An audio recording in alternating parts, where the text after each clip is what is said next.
Thanks for joining us for Across Africa, our weekly look at stories from across the continent.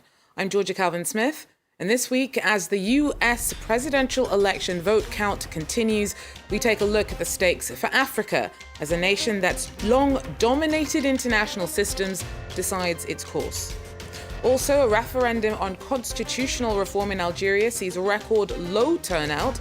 The changes are passed, but many stay away from a ballot following a call for a boycott from the Hirak protest movement that helped topple former leader Abdelaziz Bouteflika. And the daughter of a Rwandan, once hailed as a hero of his country's 1994 genocide, says that the international community is overlooking the shady circumstances that saw her father snatched from his life in the US and thrown in a jail back in his homeland. Paul Rusesabagina and his family believe that he is the victim of a political vendetta. But first, votes are still being counted, but the outcome of the US presidential election will have global consequences. From the impact on the international response to climate change, to aid, to US involvement in regional disputes and relations, Africa has skin in the game. The last 4 years have seen Donald Trump show disinterest, if not disdain, for the continent. Nicolas Chemin has more. It's fair to say Donald Trump displayed little interest in Africa. During his 4 years in power, not once did the US president set foot on the continent. Early on, he imposed a ban on visas for several majority Muslim nations, many of them in Africa. In January 2018, he reportedly described African nations as shithole countries during a meeting with lawmakers. He later denied this. No, I'm not a racist. I am the least racist person you have ever interviewed. That I can tell you. Analysts said his diplomats did try to promote democracy in certain countries. In DR Congo, they backed the easing out of Joseph Kabila. In Cameroon, they supported initiatives to end the conflict in the English-speaking regions. Regarding Sudan, Trump said the country would be removed from the terror list once it had paid more than $300 million to compensate American victims of terror attacks. He also put pressure on the government to normalize ties with Israel. Trump also tried to strong-arm Ethiopian leader Abiy Ahmed into accepting a deal with Egypt in the dispute over a hydropower dam on the Nile. Although the US president did not go to Africa, his wife Melania did. She spoke about education and conservation, but was criticized for wearing a hat that was a symbol of colonial rule across Africa. Some US businesses regretted Trump's lack of involvement with Africa, saying America is losing its share of the market on the continent at a time when China, Russia, India and Turkey are increasing theirs. It should be noted that not all Africans are against Trump. Many evangelical Christian groups, for example, who are mostly anti-abortion and against gay rights, are backing the Republican candidate. Now, the United States finances 95% of reproductive health aid in Kenya. Since 1984, the Mexico City policy has banned US funding to NGOs offering abortion. With each Democratic mandate, it is suspended, only to be brought back in by Republican administrations. In 2017, Donald Trump went further and cut funding to organizations providing abortion counseling, cuts that also affected care provided for things like HIV or nutrition. Today, many small clinics in Kenya are struggling to survive. Our team reports. It is not easy for women in Kenya's poorer neighborhoods to access information on abortions, even when they can afford them. The choice to terminate a pregnancy is only allowed when there is a medical complication. Farida was still in school when she got pregnant in 2017. Young and distressed, she had no options. I wanted to have an abortion, but I didn't know anyone that I can talk to. So I had to keep that pregnancy, yet I didn't want it. If you have someone who can mentor you, explain to you everything about abortion, it's easier for you. 95% of the reproductive health care in Kenya is funded by the United States. In 2017, President Donald Trump reinstated the Mexico City policy, which barred funding for organizations which offered advice related to safe abortions. Clinics in poor neighborhoods were hit the hardest. However, this doctor chose to continue to inform women about the choices available in pregnancy. We have to seek other alternatives, either from the government, which is not reliable, or as a facility we share with the client. But being an informal settlement, at times it's a bit tricky. Steph Musho, a women's rights activist, believes the country does not need funding from the US. Kenya is able to take care of the needs when we look at health. It's just that we're not seeing the government committed in that they need to increase budgetary allocations to this cause so that we stop having to be at the mercy of the US and who's at the helm of it. According to an American study, this policy is counterproductive and could cause a 40% increase in abortions. More than 400,000 women seek abortions in Kenya every year. They are often illegal and lead to the deaths of 7 women daily. Health NGOs are following the US elections closely, as a change in leadership could mean another change in policy and the return of funding for sexual health clinics in Africa. In Algeria, constitutional reforms have been approved in a referendum to which record low numbers of voters turned out. Fewer than 1 in 4 of the electorate cast a ballot. The exercise was seen as a bid to neutralize protesters calling for fundamental change in the country. However, the Hirak protest movement asked its supporters to boycott the referendum. Yukaroya has more.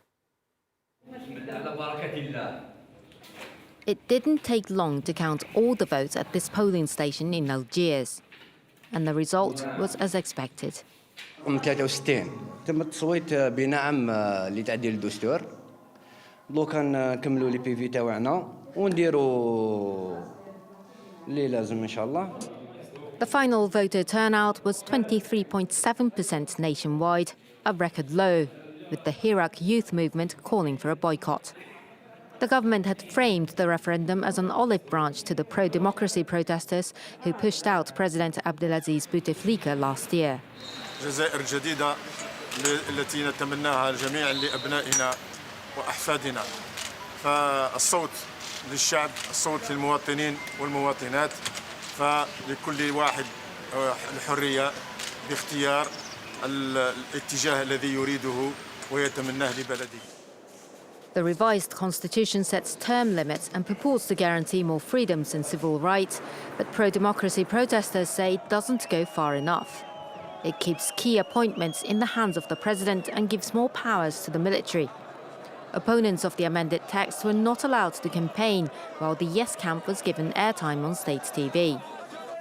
Dozens of Hirak activists, bloggers and journalists have been arrested and jailed in what protesters condemn as examples of repression in Algeria aimed at silencing the opposition. At the end of August, Paul Rusesabagina, the man who in the movie Hotel Rwanda was portrayed as a hero who saved many lives during his country's 1994 genocide, appeared in handcuffs in Kigali, despite having long lived in the US and having vowed not to return to his homeland. The Belgian citizen denies terror charges he faces there. He went missing during a trip to Dubai. Rwandans denied that there was anything illegal about the circumstances of his detention. Rusesabagina was arrested in Rwanda pursuant to a valid arrest warrant. The question of illegal detention has never been raised in court during the pretrial detention process.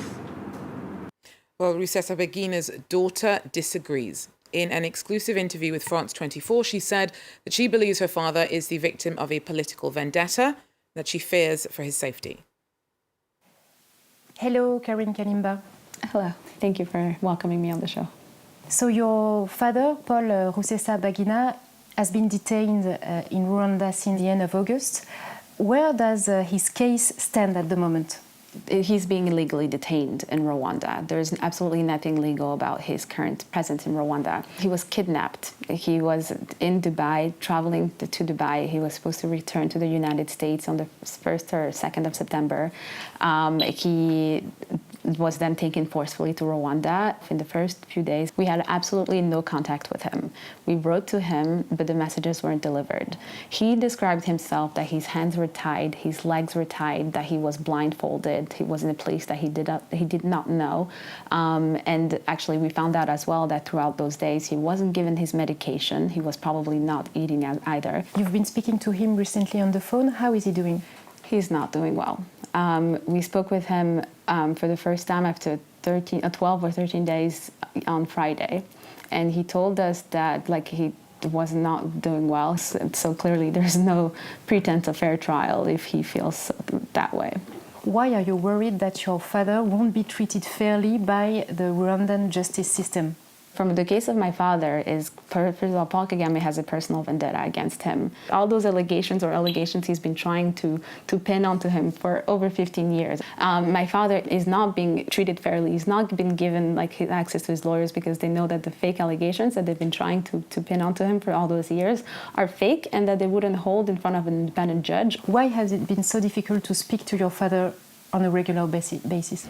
Because they're trying to control the amount of information he has. They're telling we don't know what they're telling him, we don't know what they're doing to him, but they're also trying to stop him from from creating a real defense for himself. They're trying to limit the communication that we have with him so that he's unable to not only tell us what they're doing to him. Every single time we talk to my father, it sounds like he's reciting a text being given to him by someone. It sounds like they're standing right over him. Your dad is a Belgian citizen and he's a US resident. Have you received much support from either government in trying to deal with your dad's case?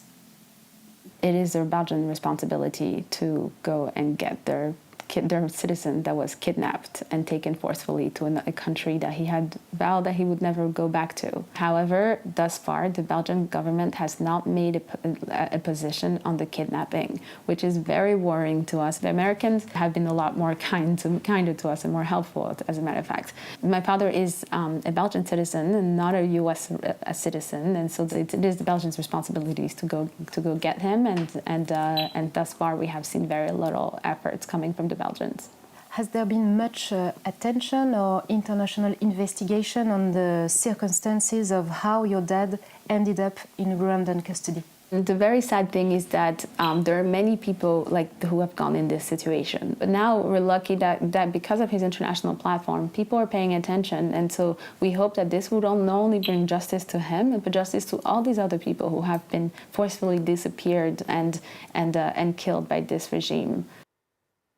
Well, that's it for Across Africa for now. Thanks for joining us, and do so again if you can. Take care.